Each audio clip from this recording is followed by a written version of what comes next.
Pour vous aussi, amis de l'édito, si vous êtes encore loin d'avoir accepté Christ comme Seigneur et Sauveur, voyez par vous-même que si Dieu, le Seigneur de gloire mort en croix jadis commence par juger les gens de sa maison, quel sera alors votre sort si vous n'avez pas voulu de la grâce de Dieu pour préférer seulement son jugement, qui vous condamnera aussi sûrement qu'il sauvera l'Église pour avoir fait confiance à Dieu et sa parole de vérité implacable. Qui parle certes de l'amour de Dieu à tout va, mais qui n'oublie jamais que Dieu est le même hier, aujourd'hui et éternellement, et connaît tout de nous, cœur, âme, pensée, esprit, moelle, jointure et cheveux, qui sont passés au peigne fin de la parole faite chair, qui vous jugera comme l'Église, à l'iota près de sa loi de l'amour de Dieu que vous n'aurez pas voulu. 1 Pierre 4, verset 17.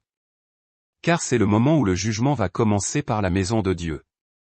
Or, si c'est par nous qu'il commence, quelle sera la fin de ceux qui n'obéissent pas à l'évangile de Dieu? Que vous disiez, non, à l'amour de votre jeunesse, le jour de votre mariage, serait vraiment stupide, puisque vous vous êtes mariés par amour semble-t-il. Pourtant votre amour de jeunesse ou vous-même, à 100%, n'ont pas donné, lui ou elle, depuis l'éternité passée, le même amour du Dieu créateur, à la créature merveilleuse que vous êtes, pour dire à son amour de créateur. Non, merci pour cet amour. Je préfère la chaleur des enfers durant le reste de ma vie éternelle. Si le riche dans le sein d'Abraham vous entendait, soit une narration du Seigneur créateur lui-même en Luc 16, verset 19, il s'arracherait les cheveux qu'il n'a pas pour le moment et qu'il retrouvera à la deuxième résurrection dont la Bible dit que ce n'est pas une bonne chose. Apocalypse 20, verset 5. Les autres morts ne revinrent point à la vie jusqu'à ce que les 1000 ans fussent accomplis. C'est la première résurrection. Verset 6, heureux et saints ceux qui ont part à la première résurrection.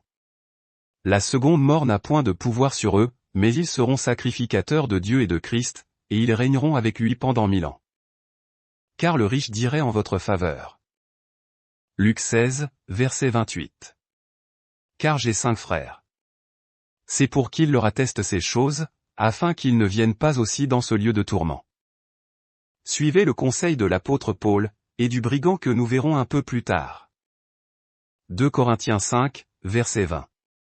Nous faisons donc les fonctions d'ambassadeurs pour Christ, comme si Dieu exhortait par nous, nous vous en supplions au nom de Christ, soyez réconciliés avec Dieu.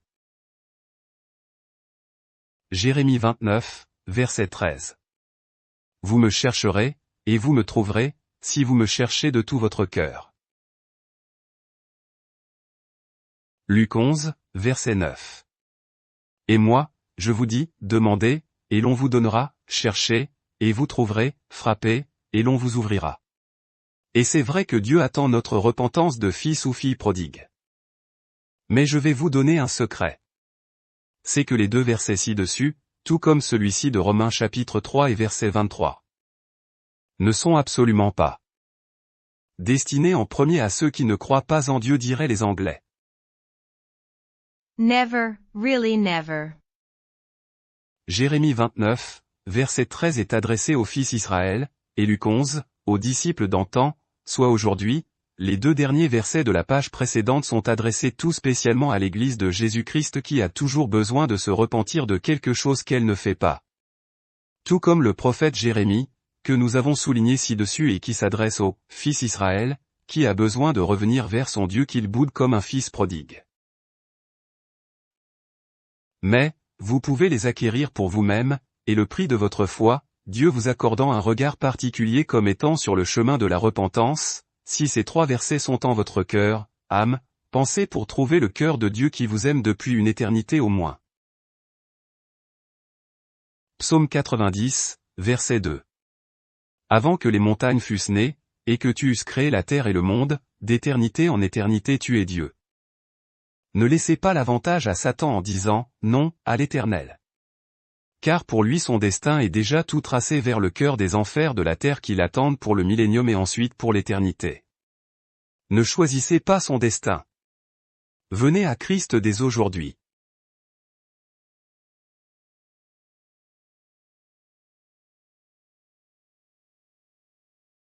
L'édito va reprendre d'ici peu sa voix, là où elle s'est arrêtée au début de la vidéo précédente intitulée Édito en live, soit une série pour une introduction, que vous trouverez numérotée en haut de la chaîne en permanence, pour que tout nouvel YouTuber qui souhaite approfondir sa connaissance de la Bible. Et vous faudra donc un peu beaucoup de volonté, de la mémoire, voire une excellente mémoire, ou alors un crayon et papier pour noter toute référence utile dans la progression de cette étude hors du commun. Et que vous soyez un converti, né de nouveau d'aujourd'hui ou d'hier, ce n'est pas vraiment de grande importance. Car que vous soyez encore hors des promesses de Dieu et de son salut en Jésus-Christ. Que vous soyez né de nouveau. Que vous ayez besoin de lait spirituel. Que vous ayez besoin de nourriture solide. Ou que vous désiriez atteindre la stature parfaite de Christ, ce qui n'est pas gagné tant qu'il y aura un pasteur sur terre, c'est le premier point de l'apôtre Paul qui navigue dans les hautes sphères de la parole de Dieu, et que vous trouverez en Éphésiens 4, versets 11 à 15, avec en premier le verset 13. Jusqu'à ce que nous soyons tous parvenus à l'unité de la foi et de la connaissance du Fils de Dieu, à l'état d'homme fait, à la mesure de la stature parfaite de Christ, soit jusqu'à ce que nous y soyons tous parvenus. Mais également à l'unité de la foi, ce qui n'est pas gagné tant nos grains de sénévé manquent de plénitude. Mais également encore, de la connaissance du Fils de Dieu, que l'édito va essayer d'élever un peu plus. Mais ce n'est pas tout, car Paul ajoute encore des choses à notre infirmité de gens de peu de foi. Verset 14. Afin que nous ne soyons plus des enfants, flottant et emportés à tout vent de doctrine, par la tromperie des hommes, par leur ruse dans les moyens de séduction. Verset 15. Mais que, professant la vérité dans la charité, nous croissions à tous égards en celui qui est le chef, Christ. Et comme les versets 11 et 12 disent ceci. Il a donné les uns comme apôtres, les autres comme prophètes, les autres comme évangélistes, les autres comme pasteurs et docteurs. Pour le perfectionnement des saints en vue de l'œuvre du ministère et de l'édification du corps de Christ. Puis vous ne manquez surtout pas le premier mot du verset 13, jusqu'à, et vous faites une boucle des versets 11 à 15, en vous arrêtant toujours sur le premier mot du verset 13, jusqu'à, pour vous rendre compte, finalement pour arriver à, la stature parfaite de Christ. Vous-même. Et que vous soyez un converti, né de nouveau ou fier de votre connaissance biblique, vous resterez tributaire de l'enseignement de la parole de Dieu, tout comme le restera également votre brebis berger qui sera de ce fait, lui-même également, avoir besoin de son enseignement, et toujours ainsi, se rapprocher au plus près de cette stature, qui est, un hameçon ou un leurre, pour devoir toute votre vie durant d'agneau de Dieu, obligé d'être attaché à la parole de Dieu, qui vous édifiera. Si vous la mettez en pratique, et, qui vous desservira, si vous abandonniez votre manne quotidienne et céleste de Matthieu chapitre 6 verset 11. Ou par la prière de l'allégeance de Christ, qui nous enjoint sans nous le commander toutefois, par un, voici comment vous devriez prier, en demandant, justement à, notre Père qui es aux cieux, Jésus-Christ, notre pain d'aujourd'hui de vie quotidienne, soit. Donne-nous aujourd'hui notre pain, de vie quotidien, Christ. Soit la, stature de Christ, qui s'y cache, et que Dieu ne vous donnera qu'à condition que votre allégeance soit sincère et véritable, disons quelque chose comme 366 sur 365 jours par an, ou pour être plus scientifique, 365,25 jours par an du soir au matin et du matin au soir. Soit tout comme le premier commandement dont vous n'avez jamais encore exprimé sa valeur dans sa totalité. Je sais que la plume de l'édito place la barre un peu haute pour vous pour le moment, mais qui n'est pas impossible d'atteindre, en le faisant et suivant jour après jour, les 10 vœux de l'allégeance de notre Seigneur Jésus, qui savait également en tant qu'homme parmi les hommes, parler à son Père Céleste, pour enseigner, ce secret, que l'Église de Jésus-Christ, mise à part des périodes de réveil, n'a pas souhaité faire monter à Dieu d'un seul cœur, comme les 120 en Actes 1, verset 14, qui ont permis à Dieu de faire descendre du ciel un feu de Dieu qui remplit encore les mémoires, mais dont on a perdu la pratique pour ne pas désirer coûte que Dieu, y règne en Seigneur des Seigneurs, et afin qu'il y fasse, sa volonté, de roi des rois, sur toute une assemblée.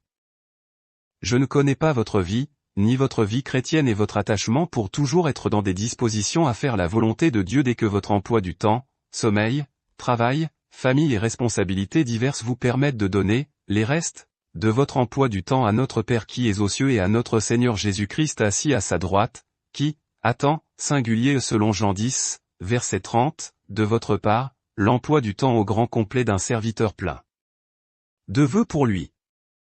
Surtout, que je peux témoigner de mon côté, que, malheureusement, le Seigneur Jésus a parfaitement raison de dire que c'est extrêmement facile. Il faut simplement se lancer et dire à notre Père qui est aux cieux tout ce qu'il veut entendre de sa liste à lui, de notre prière qui sera pour lui, un parfum qui le glorifiera dans votre journée si vous lisez bien le contrat de l'allégeance jusqu'au bout afin que la gloire journalière que Dieu attend de nous, soit à la hauteur des vœux sincères et complets de la veille qui auront été sans rien, volés, des iota et traits de l'être de la parole de Dieu qui nous fera passer l'épreuve de tous ces commandements. Et comme il y en a que 2, ou 3, ou 4 ou 5, c'est-à-dire que le Seigneur, dans la vérité vraie de sa parole dit bien qu'il y a 2 commandements principaux, mais ne souffle rien, en ce qui concerne le premier commandement auquel Dieu veut y voir le côté pratique d'une allégeance quotidienne, et non d'un Alléluia dominical. C'est bien de dire « Alléluia » le dimanche, ou si vous préférez, « Gloire à Dieu », avec votre bouche, votre cœur, votre âme, votre pensée ou votre corps en tapant des mains. Mais quand vous comprendrez, qu'en Matthieu 6, verset 13, Dieu veut être glorifié, non en parole ou en chant bien mené, mais en vérité.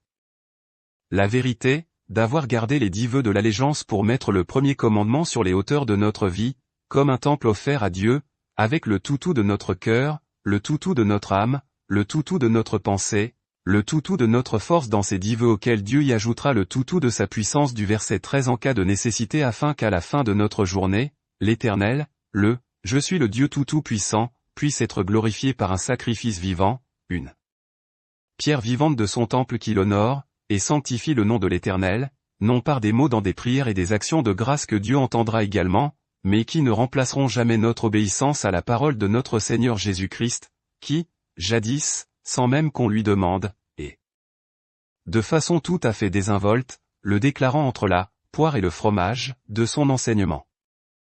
Voici, je vous prie, comment vous devez prier. Les disciples n'avaient pas un emploi du temps de 6 à 6. C'est-à-dire du lever au coucher du soleil, sur 12 heures. Mais leur emploi du temps devait en plus du travail du jour s'acquitter d'une allégeance nouvelle selon Luc 11, versets 1 à 4, chaque soir, du dimanche au sabbat compris. Et ce à la hauteur du 5% du premier commandement. Et ainsi, jusqu'à leur mort prochaine, qui arriverait sans doute dans un temps très court sans dépasser le ministère de 3 ans et quelques du Maître Jésus-Christ, qui se levait à la droite de Dieu, comme pour Étienne, et accueillir dans la vie éternelle, ceux qui l'avaient tout spécialement ont gagné pour avoir tout quitté pour le Christ. Femmes, enfants. Travail, maison, dressing. Voiture, téléphone portable. Ils n'avaient même pas une Bible, voyez donc dans quelle galère ils étaient. Matthieu 19, verset 29. Et quiconque aura quitté, à cause de mon nom, ses frères, ou ses sœurs, ou son père, ou sa mère, ou sa femme, ou ses enfants, ou ses terres, ou ses maisons, recevra le centuple, et héritera la vie éternelle. Le Seigneur, en les choisissant, en les triant sur le volet, prenait parfois des érudits comme Luc ou Paul. Mais n'allait chercher qu'un rare, pharisien, rempli de l'Ancien Testament pour établir une nouvelle alliance. Certes, Paul fut l'exception, en tant que pharisien et fils de pharisien qui lui coûta dans sa chair, ses yeux et la présence d'un démon.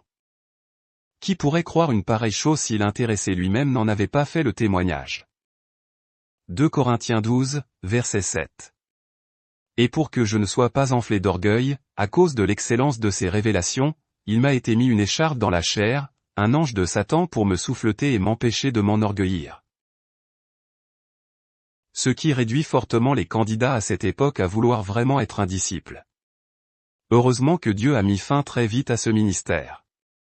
La sélection divine disparaît totalement du Nouveau Testament, dès la 2e épître de Paul aux Corinthiens, et où Dieu ne donne plus le plein du Saint-Esprit comme à Pentecôte. Et où Paul, l'apôtre des gentils païens, le recevra encore en acte 9 par imposition des mains d'un authentique disciple, mais dont le lecteur attentif de la Bible voit disparaître ces géants de la foi, qui ne recevraient leur vie éternelle, qu'en gardant leurs mains de disciples à la charrue de Dieu Jésus-Christ, qui pour prix de ce sacrifice, ils n'avaient droit qu'à une seule tunique, et un esprit de Dieu plaignait à ras-bord, afin qu'ils ne disent pas, non à l'Éternel, en aucune façon. Car dans ce cas, ils auraient fini comme Judas par un jugement de Dieu immédiat qui les aurait privés de la vie éternelle pour laquelle ils avaient tout quitté, tout, vraiment tout. Et j'ai honte pour les maisons d'édition, qui sont achalandées de plus d'une cinquantaine de références, pour enseigner le mensonge encore aujourd'hui. À savoir, comment faire un disciple de Jésus-Christ d'autrefois, qui est devenu blasphématoire à la parole de Dieu, qui elle, nous enseigne qu'ils ont définitivement disparu avec l'achèvement des Écritures à la fin du 1er siècle. Les disciples ressuscitaient les morts comme le Seigneur Jésus, ils guérissaient sans délai et sans ordonnance. Aujourd'hui les assemblées, même les assemblées dites fondamentalistes ne sont même plus capables de rendre visite à un malade avec l'épître de Jacques. Malade, qui court avec sa carte vitale et sa mutuelle chez le premier médecin surchargé qui le soulagera de 30 €, et le fidélisera parfois des années avec une médication sans jamais demander à Christ, dans la mesure où le serviteur veut obéir fidèlement à la parole de Dieu pour servir, son Dieu comme un Moïse en bonne santé qui servira de 80 à 120 ans dans un désert médical. Et l'édito joue son rôle de caricature, constate finalement que la réalité de la Bible était un acte de foi du temps jadis, tant notre grain de CNV s'est encore appauvri. Quant à nous, pour ressusciter un mort, ou chasser les démons comme eux, dès notre nouvelle naissance, on peut toujours attendre, car Dieu en a fermé la source vive de Pentecôte en 2 Corinthiens. 2 Corinthiens 1, verset 22. Lequel nous a aussi marqué d'un sceau et a mis dans nos cœurs les arts de l'esprit. 2 Corinthiens 5, verset 5. Et celui qui nous a formés pour cela, c'est Dieu, qui nous a donné les arts de l'esprit. Et malgré le fait que le Seigneur nous a collé ce doublon, dans la même épître qui suit les chapitres 1, 3, 4 et 12 et 13 de la première, où Paul enterre le ministère du disciple, comme vous et moi si nous sommes à Christ, nous avons reçu, tenez-vous bien, un sceau, qui est un peu écrit bizarrement afin que l'image qui vient, vous reste ancrée dans les profondeurs de votre âme. Et si vous y voyez ci-contre, le sceau de plage de votre petit, aux dernières vacances, ce n'est pas pour se moquer, mais pour y mettre avec humour un enseignement profond des Écritures. Car le Saint-Esprit, nous ne pouvons avoir ne serait même une idée de sa densité qui doit être égale à 0, sur le plan de la création qui elle est une matière solide avec de multiples densités. Encore un petit peu de patience donc avant que la plume de l'édito ne prenne à nouveau la parole.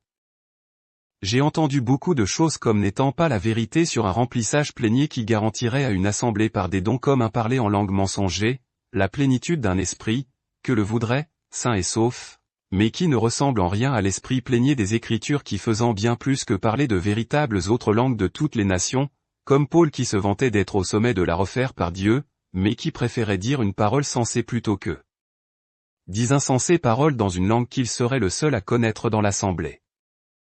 Et la seule façon aujourd'hui d'avoir, de l'Esprit de Dieu, c'est de passer par la nouvelle naissance véritable, afin de ne pas mentir au Saint-Esprit qu'on est rempli de lui qui y est parfaitement absent tant il y a toujours autant de malades et de morts dans ces assemblées. Lequel nous a aussi marqué d'un sceau et a mis dans nos cœurs les arts de l'Esprit. Et celui qui nous a formés pour cela, c'est Dieu, qui nous a donné les arts de l'Esprit. Maintenant, c'est fort simple. Vous prenez, sceau du Saint-Esprit rempli d'arts. C'est-à-dire, comme votre densité est égale à 0, et de non visible et que je vous matérialise par le logo de l'édito. Et je vous rappelle que, le sceau du Saint-Esprit et ses arts, sont parfaitement invisibles, qu'il ne peut en aucun cas, ni par le sceau, ni par les arts avoir une quelconque densité ici-bas. Maintenant, vous prenez, le sceau ou le sceau, ci-contre, et vous essayerez de remplir l'un, qui est un sceau sous forme de cachet qui vous semblera plus facile à remplir que le sceau de plage. Mais vous avez déjà perdu, avant même d'avoir commencé, puisque l'on vous dit que, le sceau du Saint-Esprit avec à l'intérieur les arts de l'Esprit de Dieu, a une densité égale à 1, 0 pointé, dans la création de Dieu. Et comme les cieux et la terre sont remplis de l'Esprit de Dieu qu'on ne voit pas, que nous y baignons même dedans, tant Dieu nous sonde au plus profond de nous-mêmes, entre nos jointures et notre moelle, sans même être remplis de quoi que ce soit de l'Esprit de Dieu, qui reste même à la porte de notre cœur, âme, pensée selon Apocalypse chapitre 3 et verset 20, dont le Saint-Esprit saura reconnaître est notre sceau, et nos arts pour nous les avoir pourtant donnés. Et si Dieu n'intervient pas, l'huile du Saint-Esprit ne se mélangera jamais avec l'eau de notre chair, car la Bible dit ceci. Vous connaissez le texte, mais sans pour autant l'associer au Saint-Esprit qui se cache dans les arts et le sceau, qui sont siens, dont je suis convaincu que si le sceau reste en permanence, les arts quant à eux peuvent bien disparaître totalement si nous sommes un enfant prodigue, qui restera avec sceau de la vie éternelle, mais qui verra ses arts si atrophiés, qu'il pourra même se demander s'il a été un jour sauvé tant, le feu du regard de Christ lui fera perdre tout de ceux qu'il aura enterrés. 1 Corinthiens 3, verset 15. Si l'œuvre de quelqu'un est consumée, il perdra sa récompense, pour lui, il sera sauvé, mais comme au travers du feu, du regard du Seigneur. Dans la parabole des talents, Jésus ne fait mention que de celui qui a reçu un seul talent, soit la vie, le mouvement et l'être d'Actes chapitre 17 et verset 28. Et qu'il ne reçoit jamais le deuxième, la vie éternelle, pour avoir manqué le rendez-vous avec son Dieu, banquier Père et Fils, qui lui aurait donné son talent de la vie éternelle. Puis le Seigneur mentionne seulement ceux qui œuvrent pour lui, en recevant un troisième talent ou plus et qui seront rendus avec un bénéfice au Seigneur, d'un talent ou une fraction de celui-ci. Car un talent c'est le salaire en denier de plus de 20 ans de travail pour le Seigneur. Et comme Dieu, dans ses comptes descend en dessous du denier, soit le salaire journalier, pour abaisser et récompenser jusqu'à un verre d'eau, qui ne coûte finalement rien à celui qui le donne, sinon d'avoir pris le temps de le puiser, les balances de l'Éternel vont donc s'affoler devant nos yeux, au retour de Christ, et de l'enlèvement de la belle Église qui dort pratiquement depuis 2 jours à l'horloge de Dieu. Bon, c'est toujours la caricature de l'édito. On n'est pas là pour tergiverser et perdre son temps en paroles de pharisiens qui n'arrivent jamais à mettre en œuvre leurs petits doigts.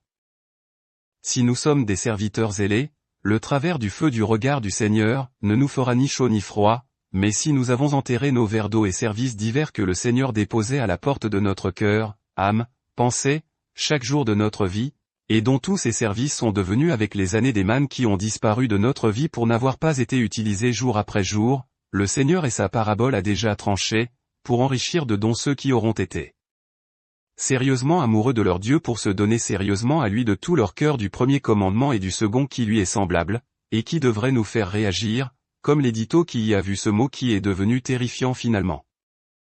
Semblable. Il n'y a pas si longtemps, un frère en Christ, ancien dans sa paroisse me confia qu'on ne pouvait pas être parfait comme notre Père qui est aux cieux. Ce sont les paroles du Seigneur Jésus en Matthieu chapitre 5, verset 48, juste avant l'allégeance dont nous parlons tant et juste après où le Seigneur dans les versets avant nous demande de faire un petit effort conséquent, en aimant tous les brigands de la terre entière, tout comme lui le fera sur la croix. Je ne vous donne pas le texte en vue car il vous suffit de jeter juste un œil ou deux au verset qui précède Matthieu 5, verset 48. Ce qui nous ramène au premier commandement, et au second qui lui est semblable et qui vous donne le vertige face à l'amour de Dieu. Car déjà il faut le faire, aimer. Et puisque Dieu est aimable, on se dit faussement que cela doit être facile de l'aimer. Le dire c'est bien, mais la parole de Dieu nous dit qu'il doit se démontrer de multiples façons et non seulement avec des mots et des « Alléluia ». Car si dans le premier commandement il faut faire 4 fois, tout, bien, de cœur, d'âme, de pensée et de force, 7 jours sur 7. Arrive ensuite dans le peloton de tête, le second qui dit ceci au moins une fois. Matthieu 22, verset 39. Et voici le second, qui lui est semblable. Tu aimeras ton prochain comme toi-même. Je ne sais pas ce que vous entendez, tant je ne suis pas dans votre esprit, par aimer son prochain tout comme Dieu notre Père Céleste, et par qui le Seigneur Jésus nous a déjà donné un sous-commandement de ce deuxième, en devant nous aimer les uns les autres. Un père de famille, même s'il est parfois dur, pourra être apprécié et aimé parce qu'il prend soin de nous finalement. Mais un frère, une sœur, on a plus l'habitude de se chamailler avec lui ou elle, que de l'aimer, tant on les a sur le dos 24 heures sur 24. Le Père, lui travaille et cela nous fait des vacances. Donc le Seigneur Jésus, et notre Père Céleste réunis en Christ en Jean chapitre 10 et verset 30, qui va vous faire aimer l'étude qui suit, si toutefois le Seigneur me permet de conclure ce chapitre sur l'amour fraternel et du prochain réuni finalement en un seul et même commandement, où en plus il faut y ajouter nos ennemis dont on ne veut absolument pas qu'ils soient, notre prochain, selon Matthieu dont nous venons de souligner que pour être parfait comme notre Père Céleste et notre Seigneur Jésus-Christ, il va falloir y mettre plus qu'une carte de vœux pour la nouvelle année.